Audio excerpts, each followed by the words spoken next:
السلام علیکم ورحمۃ اللہ وبرکاتہ۔ محترم ناظرین و سامعین، پچھلے مضمون میں ہم نے بر صغیر پاک و ہند کے ایک ایسی شخصیت کے بارے میں پڑھا جو ایک زبردست مجاہد بھی تھے، مسلح بھی تھے، اور پھر شہید بھی ہوئے، اور آزادی کی جنگ لڑتے ہوئے وہ شہید ہوئے۔ اسی طرح ایک اور بہت بڑی شخصیت بر صغیر پاک و ہند کی بہت بڑی شخصیت، جن کا تعلق بنگال سے تھا، جنہوں نے ساری زندگی انگریزوں کے خلاف جدوجہد کی اور ہندوؤں سے بھی مقابلہ کیا، ان کی سازشوں کا بھی مقابلہ کیا، لیکن آخر کار وہ بھی انگریزوں سے لڑتے ہوئے شہید ہوئے، شہادت کا درجہ انہوں نے بھی پایا۔ وہ عظیم الشان شخصیت جس کا تاریخ میں بڑا روشن نام ہے، وہ ہیں نواب کے بنگال کے نواب سراج الدولہ۔ آج ہم ان کی سرگزشت پڑھیں گے۔ آئیے مل کے مطالعہ کرتے ہیں۔ یہ بھی اردو ڈائجسٹ 2005 کے ایک مضمون سے لیا گیا ہے، جس کا نام ہے چمنستان حریت کا پھول، اور اس کو تحریر کیا ہے جانباز مرزا نے۔ آپ لکھتے ہیں، اس دلیر نواب کی داستان جاں فضا، جس نے اپنے وطن کو آزاد کروانے کے لیے تلوار بے نیام کی۔ یعنی وہ نواب تھے، ان کا کام تو صرف نوابی کرنا تھا، حکومت کرنا تھا، چلانا تھا، عیش و عشرت کرنا تھا، لیکن انہوں نے اپنی زندگی وطن کی آزادی کے لیے وقف کر دی۔ اپنی نوابی کو چھوڑ کر انہوں نے میان سے تلوار نکالی اور لڑتے ہوئے شہید ہو گئے۔ تو آئیے ان کے اس مضمون کو شروع کرتے ہیں۔ شروع میں انہوں نے جو بہت بڑی ایسٹ انڈیا کمپنی جو تھی، جس نے قبضہ کر لیا تھا بر صغیر پر، اور سب سے پہلے بنگال پر قبضہ کیا، سب سے پہلے جو انہوں نے شکست دی اور شہید کیا، وہ بنگال کے نواب تھے سراج الدولہ۔ تو اس کمپنی کا حال کچھ بیان ہوا ہے، اور بڑی اچھی بات ہے کہ ہم اس کو سمجھیں کہ کمپنی کیا تھی اور کس طرح قائم ہوئی۔ میں بات کر رہا ہوں ایسٹ انڈیا کمپنی، جس نے حکومت کی بر صغیر پر تقریباً 200 سال کے قریب۔ ہالینڈ بھی یورپ کا ایک حصہ ہے۔ یہاں کی آبادی بھی انگریز تمدن اور وہی بود و باش رکھتی تھی جو انگریزوں کے ہاں مروج تھا، لیکن سوال قوم، لباس یا طرز زندگی کا نہیں، دولت کمانے اور نفع حاصل کرنے کا تھا، اور وہ بھی صرف 5 شلنگ، جس پر ہالینڈ اور برطانیہ کے مابین تجارتی جھگڑا ہوا اور بعد ازاں ایسٹ انڈیا کمپنی کی بنیاد پڑی۔ قصہ دراصل یوں شروع ہوا کہ ہالینڈ کے سوداگروں نے 1 پاؤنڈ گرم مسالے کی قیمت میں 5 شلنگ کا اضافہ کر دیا۔ یعنی گرم مسالہ جو ہندوستان سے ہی کرتا تھا، لے جاتے تھے، وہ اس کی قیمت انہوں نے بڑھا دی۔ یہ ہالینڈ کے جو ہے نا سوداگر کی ایک کام کرتے تھے۔ لندن کے 2 درجن تاجر سیخپا ہو گئے۔ لندن کے یعنی وہ ہالینڈ کے جو تاجر تھے، وہ لندن کو بھی یہ بیچتے تھے، وہاں لے آ کر بیچتے تھے لندن کے تاجروں کو۔ تو جب انہوں نے قیمت بڑھائی تو لندن کے تاجروں کو غصہ آیا۔ اس کے بعد 24 ستمبر 1599 کو لندن ہال اسٹریٹ کی ایک خستہ حال عمارت میں، جو برطانوی وزیر اعظم کی موجودہ رہائش گاہ 10 ڈاؤننگ اسٹریٹ سے 1 میل کے فاصلے پر واقع تھی، ان تاجروں کا اجتماع ہوا اور انہوں نے ایک تجارتی کمپنی بنانے کا فیصلہ کیا۔ 125 افراد نے 72,000 پاؤنڈ کی مالیت کے حصے خریدے۔ اس کمپنی کا مطمع نظر نفع اور صرف نفع تھا۔ 31 دسمبر 1600 کو ملکہ الزبتھ اول نے شاہی فرمان کے ذریعے افریقہ کے جنوب میں واقع بندرگاہ کا نام تھا راس امید، سے پار واقع ممالک سے 15 سال تک بلا شرکت غیر تجارت کرنے کے خصوصی حقوق کمپنی کو مرمت فرمائے۔ ملکہ برطانیہ نے کمپنی کو تجارت کے پورے حقوق دے دیے۔ اس کمپنی کا نام ایسٹ انڈیا ٹریڈنگ کمپنی رکھا گیا۔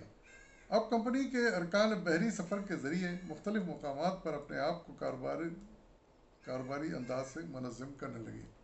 جب ملکہ سے اجازت مل گئی، ملکہ کا ہر طرف راج تھا، ہم جانتے ہیں وہ دور تھا انگریزوں کے عروج کا، تو انہوں نے پھر وہ کمپنی پوری طرح سب ممالک میں منظم کرنا شروع کر دی۔ اس دوران پرتگالی اور یورپ کے دیگر کاروباری اداروں میں اس قدر رقابت بڑھی کہ جنگوں کی تک نوبت آن پہنچی۔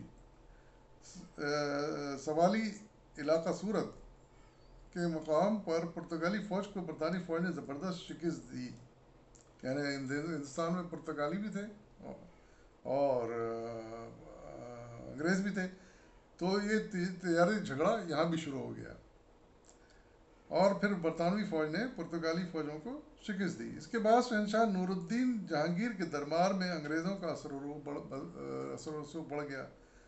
ہندوستان میں اس زمانے میں نور الدین محمد جہانگیر کی حکومت تھی پورے ہندوستان پر، تو انگریزوں نے یہ کارنامہ انجام دے کے ان کی نظر میں جگہ بنا لی، جہانگیر کی نظر میں، اور ان کا جہانگیر کے دربار میں اثر و رسوخ بڑھ گیا۔ ان سے فائدہ اٹھا کر انگلستان کے بادشاہ جیمز اول کی طرف سے 1615 میں سر تھامس راؤ شہنشاہ جہانگیر کے دربار میں حاضر ہوا اور ایک درخواست کے ذریعے شہنشاہ سے کاروباری رعایتیں حاصل کر لیں۔ یعنی اس نے دیکھا وہاں جو انگلینڈ کا وہ تھا کا بادشاہ، اس نے ایک بھیجا انگریز کو جس کا نام تھا سر تھامسن راؤ،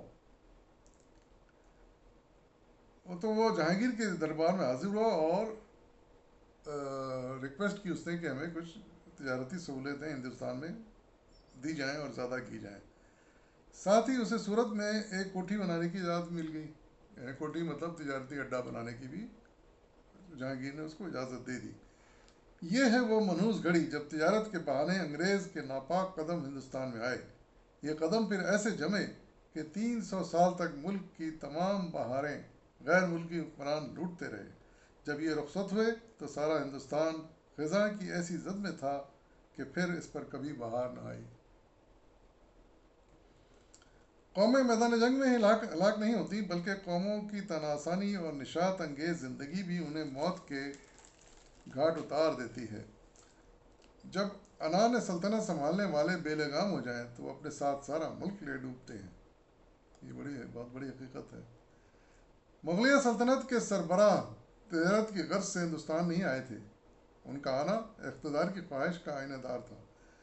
تاریخ کی واضح شہادت ہے کہ اپنے زوال تک مغل شہنشاہوں نے اپنے عوامی کردار کو عدل کے میدان میں اس طرح ہم وزن رکھا کہ کسی وقت بھی اس میں جھول تک نہ آنے پائے۔ یعنی انہوں نے تجارت کی خاطر یہاں نہیں آئے تھے، وہ ان کو اپنی سلطنت وسیع کرنے کا شوق تھا، جس کے لیے وہ آئے تھے۔ اس لیے انہوں نے عام لوگوں کے ساتھ رویہ بڑا اچھا رکھا، کسی پر ذاتی ظلم زیادتیاں نہیں کی، عدل و انصاف کے ساتھ حکومت کی، سب کو حقوق دیے، آزادی دی، تو اس طرح وہ دلوں میں گھر گئے اور لوگوں میں ان کی بڑی عزت وقار بلند ہوا مغل شہنشاہوں کا۔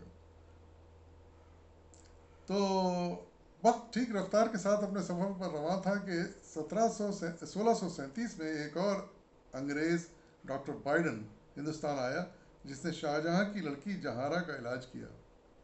یعنی جہانگیر کا دور ختم ہو گیا تھا، اب شاہجہاں کا دور تھا۔ اس دور میں ایک اور انگریز آیا بائیڈن، اور اس زمانے میں بادشاہ کی لڑکی جو تھی جہارا، وہ شاید بیمار تھی پوری طرح، تو اس نے اس کا لیکن علاج کیا۔ صلے میں اس نے انگریز قوم کے لیے بنگال میں تجارت پر محصول معاف کرا لیا، ساتھ ہی ہگلی، پٹنہ اور ڈھاکہ میں تجارتی ادارے قائم کر لیے۔ یعنی اس نے یہ کیا کہ کوئی اور فائدہ نہیں اٹھایا شاہجہاں سے، بلکہ اس نے کہا کہ ہمیں اور تجارتی ایک تو ٹیکس معاف کی جائے، اور ساتھ ساتھ ہمیں ہگلی، پٹنہ اور ڈھاکہ میں بھی ادارے قائم کرنے دی جائیں، جو کہ انہوں نے بعد میں قائم کر لیے۔ آگے چل کر 1640 میں ایسٹ انڈیا کمپنی نے راجہ چند گری سے مدراس میں زمین خرید کر سینٹ جارج کے نام سے قلعہ تعمیر کر لیا۔ انہوں نے اس اجازت کا ناجائز فائدہ اٹھایا انگریزوں نے کہ ایک قلعہ بھی تعمیر کر لیا۔ 1661 میں پرتگال کی شہزادی کی شادی چارلس دوم شاہ انگلستان سے ہوئی۔ اس کے جہیز میں جزیرہ بمبئی کمپنی کے حوالے کر دیا گیا. یعنی ان کو تجارت کی اجازت دی گئی تھی. ایک تو یہ کہ قلعہ بنانے کی اجازت نہیں دی گئی تھی, صرف تجارتی اڈے اور آفیسز کھولنے کی اجازت دی گئی تھی. انہوں نے ناجائز فائدہ پہلا ہی اٹھایا کہ ایک قلعہ تعمیر کرا لیا. دوسرا یہ کیا ہے کہ کوئی جزیرہ تھا ان کے جو وہاں پر شاید حکومت نہیں تھی یا کمزور تھی, وہ جزیرہ انہوں نے جہیز میں بمبئی کی کمپنی کے حوالے کر دیا.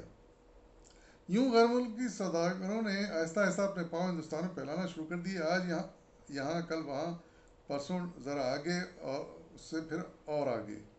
پہلی صورت میں کوٹھی بنائی, پھر بڑھوج, پھر آگرہ, پھر دریائے ہگلی کو پار کر کے کلکتہ کو اپنا مرکز قرار دے دیا. یعنی وہ حکومت بنانے لگے, اپنی بنا لے گے اور پھیلانے لگے اس کو. آگ لینے آئی اور گھر کی مالکن بن بیٹھی ہے, ایک محاورہ انہوں نے تحریر کیا ہے. ادھر حکمران تھے کہ انہیں محلات کی نشاط انگیز زندگی سے فرصت نہ ملی, باہر کے سارے ماحول سے انہیں کوئی سروکار نہ رہا. حسن خواہ عمارت میں ہو یا انسانی چہروں پر, سب ان کی نگاہوں کے مرکز تھے. اگر چنگ اور رباب سے فرصت ملی تو غرق مے ناب ہو گئے. یعنی عیاشیوں میں پڑ گئے, وہ بادشاہ پڑے ہوئے تھے. یعنی جو بھی حکمران تھے مغلیہ سلطنت کے جس علاقہ میں, وہ عیاشیوں میں پڑ گئے. اس بے اتنائی اور بے فکری کا نتیجہ تھا کہ دلوں کا شاہی سکون باہم رقابت میں جلنے لگا. محلات سے جو شعلے اٹھے, انہوں نے نہ صرف مغلیہ سلطنت بلکہ سارے ہندوستان کے امن کو ہمیشہ کے لیے راکھ کا ڈھیر بنا دیا. یہ تاریخ گواہ ہے. جب مغل سلطنت کمزور پڑ چکی تو اسی ابتری کے دور میں ایسٹ انڈیا کمپنی نے اپنے پاؤں پھیلانے شروع کر دیے. ان کے ساتھ دوسرے کاروباری یورپی قومیں بھی حصول اقتدار میں ہاتھ پاؤں مارنے لگیں.